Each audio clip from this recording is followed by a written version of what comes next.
The road to Super Bowl 57 continues. You're watching Philadelphia Eagles Now by Chat Sports. Chase Senior coming at you from Super Bowl Radio Row in downtown Phoenix. Coming your way on today's show, had an opportunity to sit down with Eagles defensive tackle Linval Joseph to talk about him being rejuvenated after signing with Philadelphia, and of course this game coming up on Sunday against the Kansas City Chiefs. Also spent a couple of minutes with Michael Vick as he reflected on his time in Philadelphia, and I asked him what he's seen particularly from a quarterback development standpoint from Jalen Hurts and how he's been able to improve every single year that he's been in the NFL and what's allowed him to become the MVP runner-up to Patrick Mahomes. First, though, just want to pass along some thoughts about this game coming up on Sunday against the Kansas City Chiefs and some of the keys that I have for Philadelphia to be victorious and come back to Philadelphia with their second Lombardi trophy. I really do think this is a game that could be decided in the trenches, particularly from the Eagles defensive line. This is an Eagles defense that has been spectacular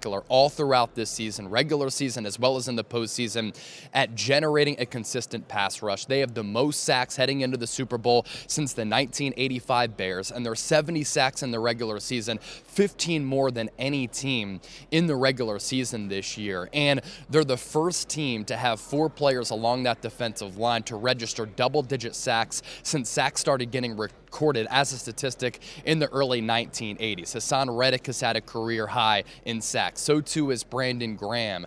Javon Hargrave has been fantastic. Fletcher Cox is really playing well at the tail end of his career. And you look back at the last couple of Super Bowls as the game of football has changed and as the rules have catered offenses in the NFL, and it's become a pass-happy league, especially when you face an offense that's being called by Andy Reid and Eric Bieniemy that is led by Patrick Mahomes, who can make alien-like plays on the football field. If you are able to get home with 4 pass rushers and drop everybody else back and have multiple looks to kind of confuse Patrick Mahomes and lock down some of those weapons on one-on-one coverage and then have some disguises with some of that zone, that is a formula for success for Philadelphia. The past 2 Super Bowl champions, the Los Angeles Rams and the Tampa Bay Buccaneers, have had similar identities to the Eagles, and the games in the Super Bowl have played out in a way that could play out in the Eagles' favor on Sunday.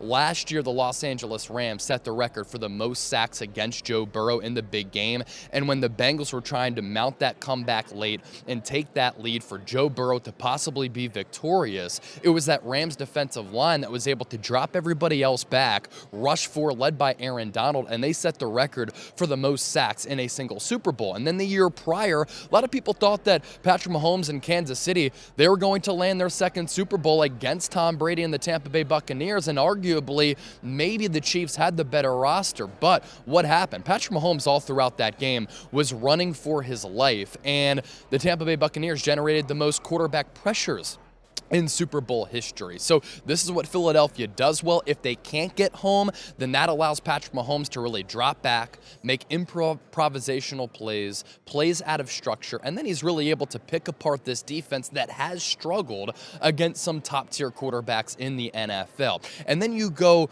to the other side of that line of scrimmage, and you flip sides of the ball to the Eagles' offensive line. What happened in the divisional round against the New York Giants? They ran for nearly 270 yards. And then in the NFC Championship game against the San Francisco 49ers and that vaunted #1 ranked defense, Philadelphia once again found success on the ground, running for nearly 150 rushing yards. Now, what that does, it allows you to set the tone. You're able to establish that momentum, but most importantly, you keep Patrick Mahomes on that sideline. This is a rhythm-based offense for Kansas City, and if they're not able to matriculate downfield and come through with some of those explosive plays, they might struggle to find that rhythm, and then they might tighten up a little bit knowing that the clock is not on their side. Philadelphia, if they get that early lead and they're able to establish that level of momentum, that's really important. Then they start to press a little bit. And then going back to that previous key, you get that pass rush and you have Patrick Mahomes feeling that pressure.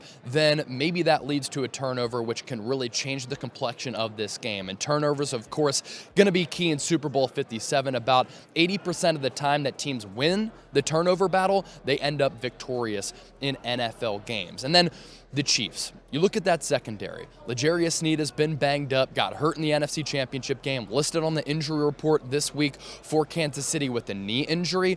Outside of him, he's a very good cornerback. You have a lot of young, inexperienced players, a lot of rookies as well. And for this Eagles offense, they've set records with their franchise in terms of offensive production this year, but their scheme has been glorious this year. Running the football, of course, but also passing it to A.J. Brown, Devontae Smith, and Dallas Goedert, allowing them to do what they do best, taking the top off of the defense, picking up yards after the catch. So you can target these young and inexperienced Chiefs defensive backs who I don't think from a talent level or an experience level can keep up with A.J. Brown, who this year has been a top 3, top 5 wide receiver. And for Devontae Smith, I think he's actually one of the more under-talked about, underrated wide receivers in the NFL. I think that he's due for a big game and a sneaky prop bet to potentially win Super Bowl MVP. I did speak with Dr. David Chow, also known as Pro Football Doc, about Jalen Hurts' shoulder injury. He actually thinks that he's in a good spot in this game on Sunday. He thinks that he's just been suffering from some rust because he didn't play for a couple of weeks, and then the lack of statistics for Jalen Hurts, more of a byproduct of Philadelphia blowing out the New York Giants and blowing out the San Francisco 49ers. So those are a couple of keys that I have for the Eagles to be victorious in Super Bowl 57, to bring that second Lombardi trophy back to Philadelphia so that another parade can go down Broad Street. Our coverage all throughout the week from Super Bowl Radio Row around Arizona, as we've been talking with players, talking with media personalities, and giving you the best insight about all of the happenings around the Birds, has been fantastic. Make sure you subscribe. We're actually going to be flying back to Dallas to do a watch party on Sunday. Going to go live probably 2 hours before kickoff, and it's going to be the best atmosphere outside of actually being at the game in Glendale, Arizona. So coming up now on the show, the sit-down interview with Linval Joseph. You don't want to miss that. And then also we spent a couple of minutes with Michael Vick as he reflected on his time with Philadelphia, playing for Andy Reid, and what he's seeing in the development of Jalen Hurts. Enjoy. Thanks for watching. So much of the NFL season, you're at the crib, you're hanging out, you're waiting for an opportunity potentially, and Philadelphia comes calling because they have some need at that defensive tackle spot, and they had been struggling against the run. Can you take me back to when Philadelphia called and why you decided to come here? I mean, they called, and it was going to give me a true opportunity, and that's all I really wanted, was to actually play. I didn't want I could have been on any team. I wanted to play, and how he said, "Oh, we want you to play this Sunday," and in my mind, I'm like, "Yeah, okay." I believe it when I see it, and I've been prepared. I've been prepared for that moment the whole year. So when I got the call, when I got my opportunity, I made sure I didn't let the opportunity pass me. So I went out there and I tried to give it my all, make sure I have this team get a win, and I think that's when the bond really started with everything. The situation of you coming here, playing well, having a role in this defense, improving what was a pretty suspect rushing defense, and now you're in the Super Bowl. Is it one of those situations where, man, this manifested itself and this was meant to be? I mean, God is good. I had a lot of good dreams about going to the Super Bowl, picking the right team, and here we are. So it's one more game to go, and everything that I dreamed of, I believed in, I talked about, it came true. Sometimes at a trade deadline in all sports, sometimes with a situation like yourself where you were waiting for that opportunity and a team came calling, these longtime veterans who have achieved great levels of success, they get rejuvenated to a certain degree. Have you felt that coming to Philadelphia?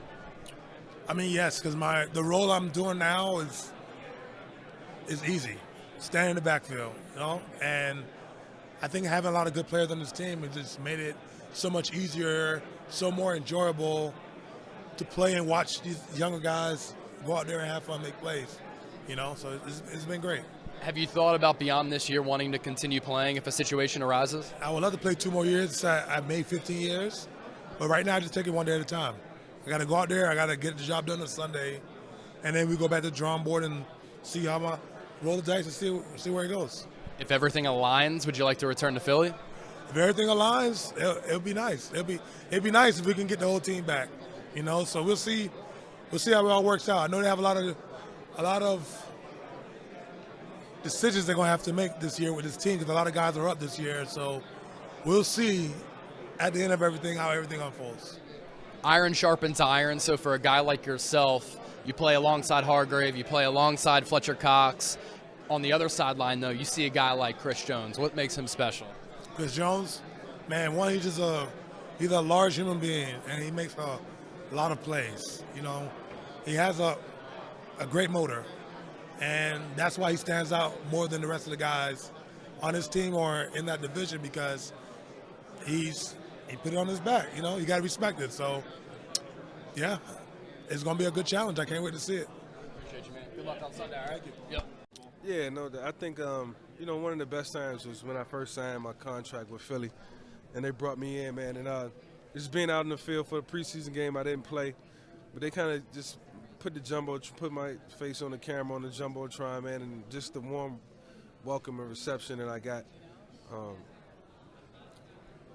After such a turbulent 2 or 3 years, it just felt like I landed at home. Even though I wasn't the starter, I wasn't playing, I felt like I landed at home, man, and I can get there and I can kind of build myself back up mentally and physically, because that's what I needed. You look at the development of Jalen Hurts. Year one, he completes less than 53% of his passes. Last year, he improves a little bit. This year, MVP candidate, and he completed nearly 67% of his passes. From a pure quarterback standpoint, what have you seen in his development where he's been able to make strides? I think he understands the passing game, and I think definitely spending time with some of the best passers out there, talking to some of the best players, and getting an opportunity to consult with guys who have played the game at a high level has helped them understand the process and what it takes to be successful in the National Football League. And then to have a coach come in and understand you as a player and what you do best. I think our abilities can only get us to about 60% in the win-loss column, but the coaches and what they bring to the table can get us to that 80% benchmark. And so, Jalen has tremendous coaching around him, and he has a tremendous team around him to help him get to where he's at. So it's just not one person, man. It's AJ. It's AJ Brown. It's Devontae. It's Miles. It's Gainwell. It's the boys up front, man. It's Lane Johnson. It's just, they got a mob.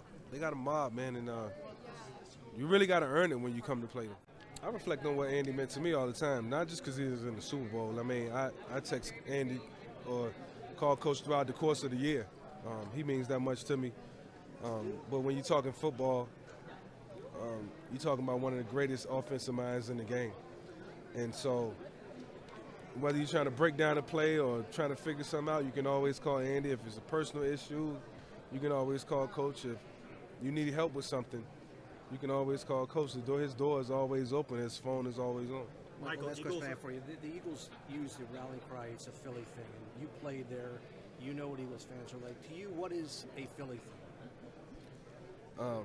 It's a Philly thing. Means it's all about what that city, what that team, what they feel. They embrace. It's brotherly love. Like, it's a very brolic city.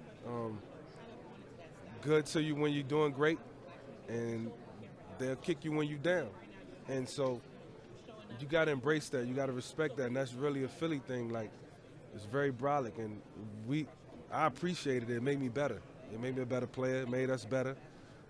And, we try to embrace that. We take so much pride in pleasing our fans because we know they deserve. We know how they'll go to bat for us. If opposing team come in talking too much trash, they're going to get them out of there. So as long as we do our job on the field, our fan base will be behind us 100%. So, yeah, it's a Philly thing all day. Michael.